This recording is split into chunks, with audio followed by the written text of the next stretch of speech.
রে ভাই, আর 2 ঘন্টা বাদ দিয়ে তোর বিয়ে, আর তুই এখানে চুপচাপ বসে আছিস যে? লে পাঞ্জাবিটা পরিলে। রে তোর চোখে পানি? ও কিছু না। দেখ ভাই, আমি তো ছোট বোন হইতে পারি, কিন্তু বেস্ট ফ্রেন্ডের মতন সব কথাই আমাদের মধ্যে হয়। তুই আমার চোখে ফাঁকি দিতে পারবি নি। কি হয়েছে খুলে বল। আমি লাস্ট যে মিশনটা গিয়েছিলাম, সেখানে গিয়ে একটা মেয়ের সাথে আমার পরিচয় হয়। আমি পাগল বেশে থাকা সত্ত্বেও সে আমার অনেক যত্ন নিত।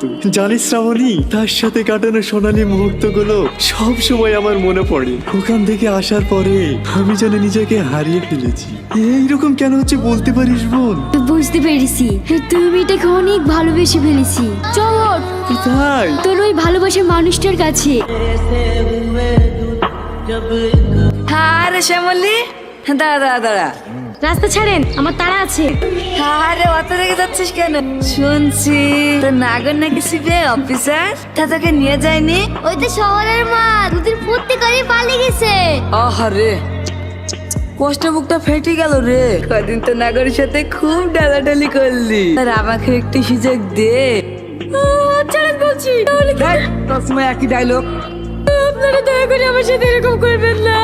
আমি কোনো রকমে তালে রস বেঁচে সংসার চালাই। আমার বাবা অসুস্থ বলি, দয়া করে ছেড়ে দেন না। আপনিও তো আমার বাবার মতন। তুই তো রোমান্টিক মুডটা নষ্ট করে না। তোদের কাছে ভিলেনটা ঠিক আছে। এই বিশ্ব, লিসা আমার বাগান বাড়িতে, আজকে ওকে বিয়ে করবো।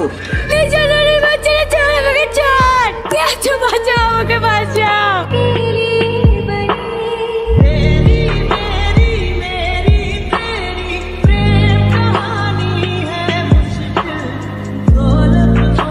সরি, আমি বুঝতে পারিনি স্যার, আমাকে ক্ষমা করে দেন।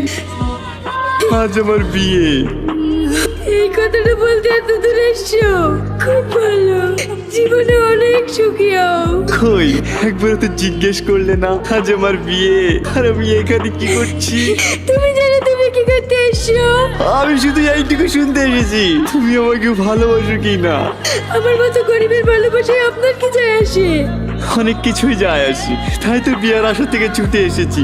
তুমি যদি একবার বলো আমাকে ভালোবাসো, পৃথিবীর এমন কোনো শক্তি নাই যে আমাদের দুজনকে আলাদা করবে। বুদ্ধ কথাকার, তুমি বোঝো না আমি তোমাকে কতটা ভালোবাসি।